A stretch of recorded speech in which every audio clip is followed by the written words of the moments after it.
আপনাদের মেধার পাশাপাশি আপনাদেরকে পরিশ্রমী হতে হবে। এখন আমি মাস্টার করে আসছি, আমি ধারাবাহিকভাবে কিন্তু আমি আমার কোর্স সম্পন্ন করেছি এবং আজকে যে দায়িত্বে আমি আছি এর জন্য কিন্তু প্রতিষ্ঠানে হচ্ছে তার পরিবার এবং সেখানে সর্বোচ্চ দায়িত্ব রয়েছে তার মা। সন্তানের সঙ্গে কিন্তু মায়েদের সম্পর্কটা, মায়ের সঙ্গে সন্তানের সম্পর্কটা কিন্তু অতি গভীর, বাবার চেয়েও। এই জন্য সন্তানের মানুষ করার দায়িত্ব করছে এবং সেই সাথে আশা পোষণ করছি তারা যেন এই বিষয়টা, এই পুরস্কার দেওয়ার যে প্রচলন শুরু করেছেন সেটা যেন অব্যাহত রাখে। আর বিদ্যাপীঠ স্কুল বিষয়ে কিছু কথা বলা দরকার, যেটা সময় সংকীর্ণ। কথা আছে, ছোট ছোট বালিকণা বিন্দু বিন্দু জল গড়ে উঠে মহাদেশ সাগর বদল।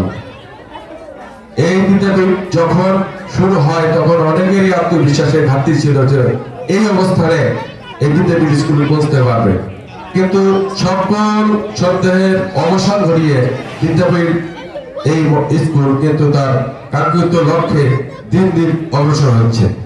আমি আশা করবো আমি আমার প্রধান অতিথি মহোদয় আজকের এই অনুষ্ঠানে প্রধান অতিথি বাংলাদেশ জাতীয় বিদ্যালয়ের সম্মানিত সাধারণ সম্পাদক, ওনার কাছে অনুরোধ করব এই বিদ্যাপীঠ মডেল স্কুলের প্রতি যেন সুদৃষ্টি রাখা হয় এবং আমি আমার পক্ষ থেকেও সেটা অব্যাহত রাখবো। সকালের সূর্য ওঠা দেখলেই বোঝা যায় দিনের পরিস্থিতি।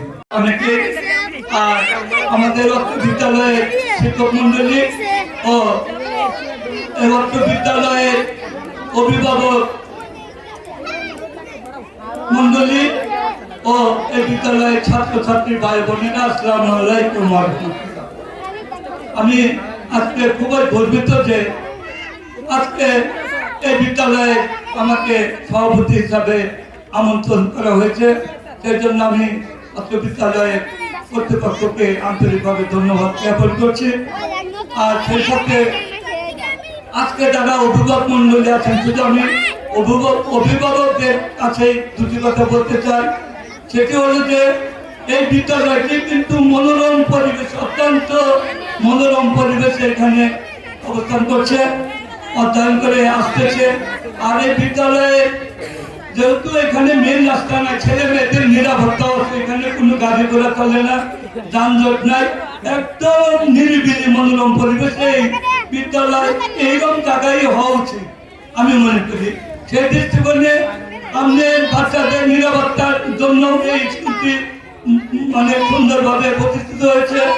সেই সাথে যারা এখানে শিক্ষক মন্ডলী আছে, আমি মনে করি যে এরা অত্যন্ত জ্ঞানী, শিক্ষিত।